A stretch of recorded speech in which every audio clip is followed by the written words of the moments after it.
जय हिंद बच्चों, welcome to my channel easy maths for you. जैसा कि थंबनेल से पता चल ही गया होगा कि आज हम लोग 5.2 एक्सरसाइज का प्रश्न संख्या 12 से लेकर के 16 तक प्रश्न हम लोग देखेंगे। इससे पहले 11 तक जो प्रश्न हम लोग बनाए हैं दूसरे वीडियो में है, यदि अभी तक नहीं देखे हैं जा करके तो इस वीडियो के नीचे उसका डिस्क्रिप्शन में लिंक डाल देंगे, वहाँ से जा करके देख सकते हैं। तो चलिए हम लोग सेशन को स्टार्ट करते हैं। दो समांतर श्रेणियों का सारवंतर समान है यदि इनके 100वें पदों का अंतर 100 है तो इनके 1000वें पदों का अंतर क्या होगा। तो चलिए हम लोग इसको हल करते हैं। प्रश्न संख्या 12, ठीक है। मान लेंगे, माना प्रथम एपी का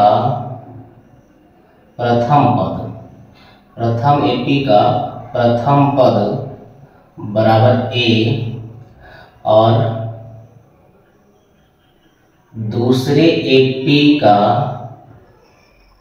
प्रथम पद बराबर ए डैश, ठीक है। और दोनों का सारवंतर क्या है? समान। तो लिखेंगे हम सारवंतर बराबर डी। ये दिया हुआ है, क्या है? समान है। ये समान है दोनों एपी के लिए। तो प्रश्न से एक तो हम मान लेंगे ए 100 माइनस ए डैश 100 बराबर, दोनों का अंतर कितना है? 100, ठीक है। हम इसको आगे बढ़ाएंगे। हम ए 100 क्या लिख सकते हैं? ए प्लस 99D माइनस इसको लिख सकते हैं ए डैश प्लस 99D बराबर 100। यहाँ से हम लोग a प्लस 99D माइनस से गुणा कर देंगे, minus a dash minus 99D बराबर 100। इस तरह से 99D और 99D कट गया, प्लस माइनस। यहाँ कितना आया? a minus a dash equal to 100। ये बन गया समीकरण 1। पुनः प्रश्न में जो दिया हुआ है कि 1000वें पद का अंतर क्या होगा, तो हम लोग 1000वां पद लिख लेते हैं। ए 1000 माइनस ए डैश 1000 बराबर क्या होगा। तो 1000वां पद जो है उसको क्या लिखेंगे हम?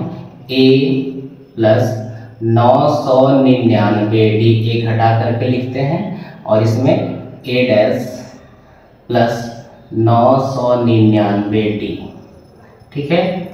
a प्लस 999D माइनस से गुणा कर देंगे, minus a dash minus 999D। यहाँ से 999 कट गया, आया a माइनस ए डैश। तो a माइनस ए डैश कितना है?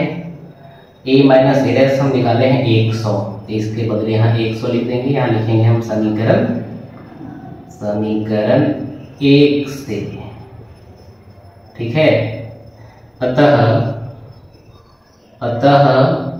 1000वें पद का अंतर 100 है। तो इस प्रश्न को हम लोग यहाँ हल कर लिए। अब इसके बाद हम लोग प्रश्न संख्या 13 को हल करेंगे। तो चलिए प्रश्न संख्या 13 को हम लोग देख लेते हैं कैसे हल करते हैं।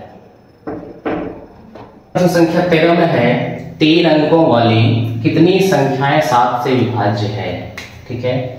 प्रश्न संख्या 13 कि 3 अंकों वाली संख्या, 3 अंकों वाली संख्या, 3 अंकों वाली संख्या कौन कौन है? 100, 101 से लेकर के कहाँ तक है? 999 तक। लेकिन 3 अंकों वाली संख्या सिर्फ नहीं बोला जा रहा है, प्रश्न में है कि 3 अंकों वाली कितनी संख्या है जो 7 से विभाज्य है। तो 7 से विभाज्य के लिए हमको 7 से विभाज्य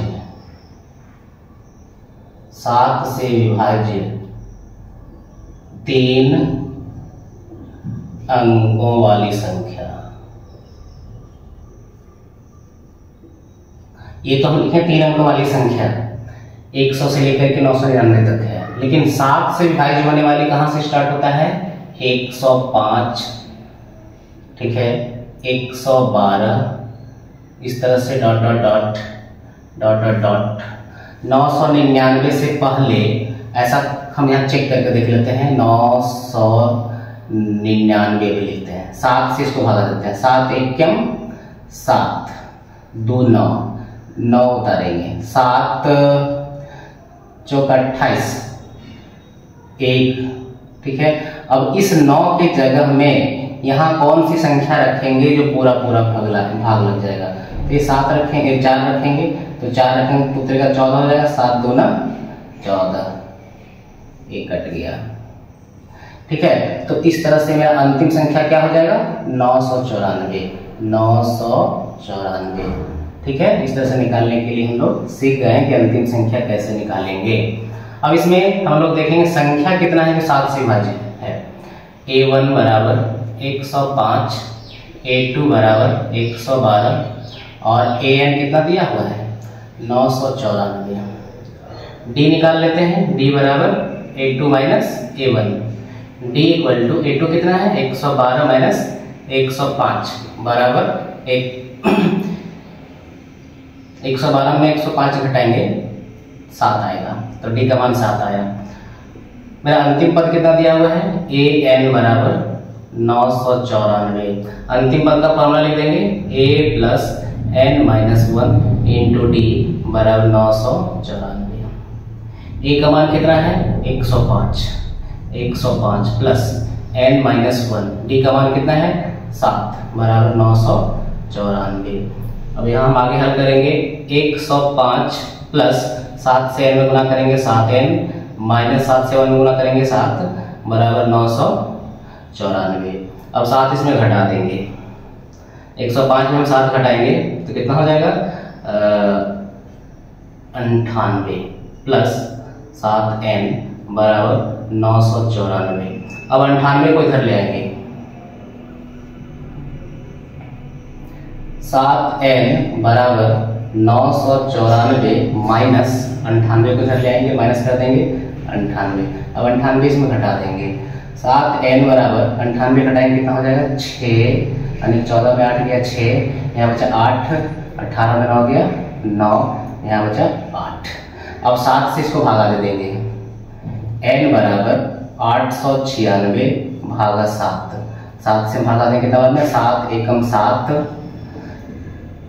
1 आ गया 19 हो गया, 7 दूना 14, 7 8 56, इससे n हम निकाले कितना? 128, यानी कि 28वां पद जो है, मतलब 28 संख्या है जो 3 से विभाज्य होने वाला है, कितना?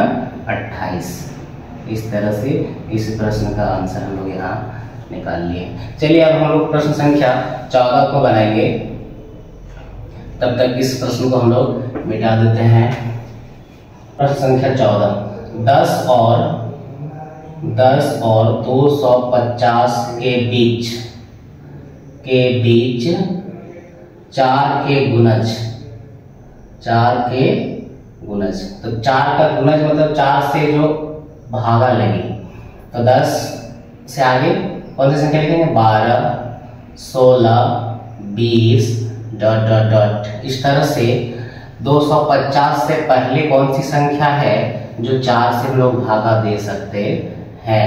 तो हम लोग देख लेंगे, 249 लिखेंगे इससे पहले, और इसको हम भागा देंगे कितना से? 4 से, तो 4 6 का 24 कट गया, 9 उतरेगा तो कटेगा नहीं, 9 की जगह में यदि 8 रहता तो कट जाएगा पूरा, तब 8 उतरेगा, 8 तो 4 गुना 8 कट गया, यानी कि अंतिम संख्या क्या लिखेंगे? 248।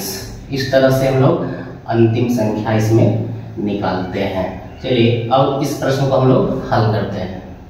a1 बराबर 12, a2 बराबर 16 और अंतिम पद an बराबर 248। d निकाल लेंगे। d बराबर a2 माइनस a1। a2 कितना है? 16 माइनस 12 बराबर 4। हम d निकाल लिए हैं। अब अंतिम पद से हम n का मान निकाल लेंगे। an बराबर 248। an का फॉर्मूला क्या होता है? a plus n minus 1 into D बराबर 248। a का मान कितना है? 12 प्लस n माइनस 1 और d का मान 4 बराबर 248। 4 से हम गुना कर देंगे। 12 प्लस 4n माइनस 4 बराबर 248। 4 घटा देंगे 12 में तो कितना आएगा? 8 प्लस 4n बराबर 248। यहाँ हम लोग क्या करेंगे? इस 8 को ले जाके उधर घटा देंगे। यहाँ बचा 4n बराबर 248 माइनस 8। 8 इसमें जब घटाएंगे तो कितना आएगा? 4n बराबर 240। अब 4 से इसको भागा दे देंगे। ठीक है,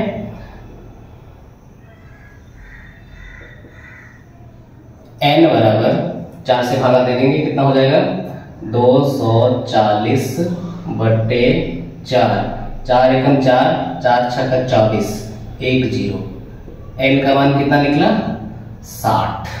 इस तरह से 10 और 250 के बीच 60 ऐसे संख्याएं हैं जो 4 से विभाजित होगा। तो इसका आंसर कितना हो जाएगा? 60।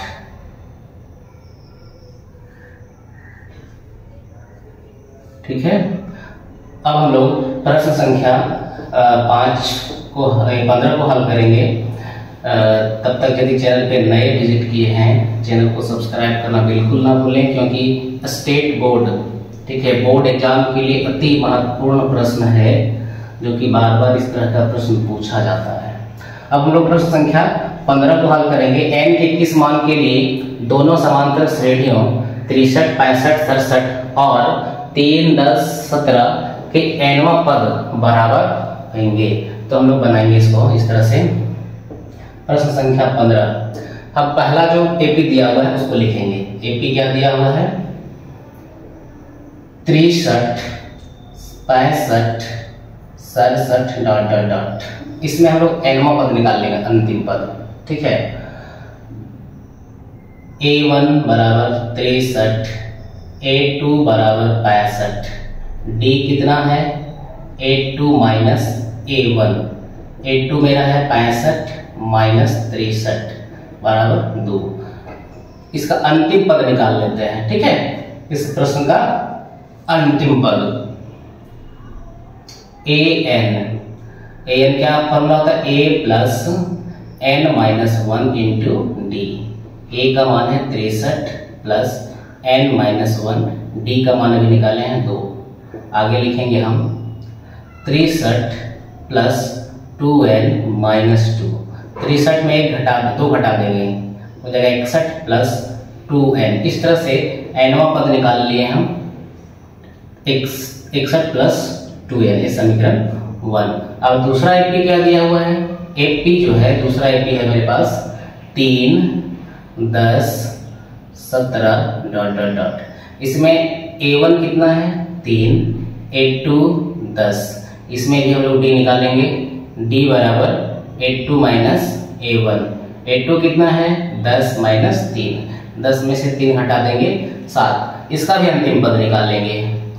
an बराबर a plus n minus 1 into D. a का मान कितना है? a का मान है 3 प्लस n माइनस 1 और d का मान है 7। अब हम लोग 7 से इसको गुना करेंगे, यानी कि 3 प्लस 7 को n में 7n माइनस 7। आगे हम लोग हल करते हैं। इधर 3 प्लस 7n माइनस 7 में से 3 गया 4। ये हो गया समीकरण 2। ठीक है, दोनों अंतिम पद निकाल लिए हैं। कह रहा है कि nवां पद बराबर होंगे, यानी कि nवां पद क्या है? nवां पद बराबर है। तो लिखेंगे हम समीकरण 1 तथा 2 से, समीकरण 1 तथा 2 से। तो समीकरण 1 और 2 को हल कर देंगे। समीकरण 1 कितना है, 61 प्लस 2n बराबर, समीकरण 2 कितना है, 7n माइनस 4 को इधर ले आएंगे तो हो जाएगा 61 प्लस 4 और 7n में 2n घटा देंगे तो 61 और 4 जोड़ देंगे 65 बराबर, इसको घटा देंगे इसमें तो हो जाएगा 5n। अब 5 इधर भागा में ले आएंगे, 65/5 बराबर n, 5 एकम 5, 13 पचे 65। इस तरह से n बराबर कितना निकला, 13। 13वां पद जो है, 13वां पद दोनों एपी में बराबर होगा। इस तरह से इस प्रश्न को हम लोग हल कर लिए हैं, प्रश्न संख्या 15 को। अब हम लोग प्रश्न संख्या 16 को हल करेंगे। प्रश्न संख्या 16 है 16 कि वह एपी ज्ञात कीजिए जिसका तीसरा पद 16 और 7वां पद 5वें पद से 12 अधिक है। 5वें पद से 12 अधिक है। चलिए हम लोग हल करते हैं। माना प्रथम पद बराबर a तथा सारवंतर बराबर d। प्रथम पद a, सारवंतर d। प्रश्न से क्या दिया गया है कि तीसरा पद 16 है, a3 बराबर 16। a3 को हम लोग क्या लिखते हैं, a प्लस 2d बराबर 16, समीकरण 1। अब पुनः हम समीकरण आगे पढ़ेंगे प्रश्न को। 7वां पद 5वें पद से 12 अधिक है। 7वां पद a7 5वां पद से कितना अधिक है, 12 अधिक है, तो 5वां पद 12 जोड़ देंगे। 7वां पद क्या लिखेंगे, a प्लस 6d बराबर 5वां पद a प्लस 4d बराबर 12। ये दोनों को इधर ले आएंगे, a प्लस 6d, a को इधर लाएंगे माइनस a, 4d को लाएंगे तो माइनस 4d बराबर 12। यहाँ से a कट गया प्लस माइनस, 4d में 6d में 4d हटेगा, 2d बराबर 12। 2 से काट दो, 2 एकम 2, 2 छक्का 12। यहाँ से हम लोग d निकाल लिए, d बराबर 6। अब d का मान समीकरण 1 में रखने पर, d का मान समीकरण 1 में रखने पर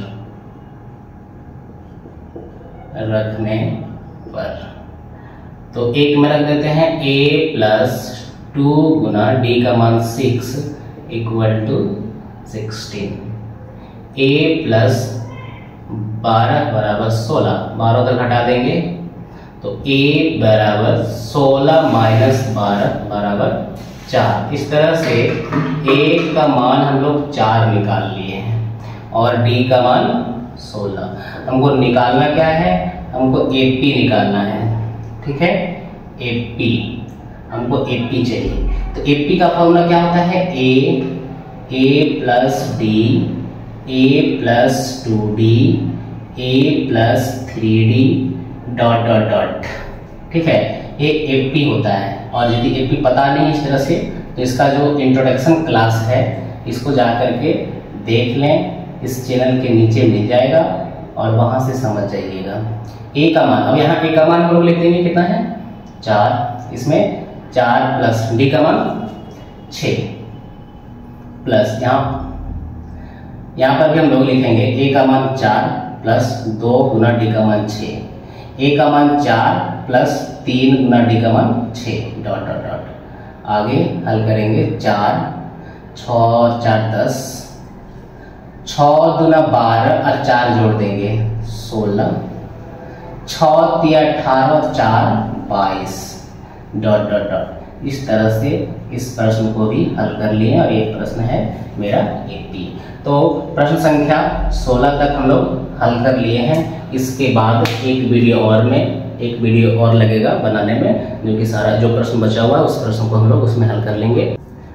thank you for watching this video, और चैनल पे बने रहने के लिए बहुत बहुत धन्यवाद। और चैनल पे यदि नए विजिट किए हैं तो चैनल को सब्सक्राइब करना बिल्कुल ना भूलें। Thank you.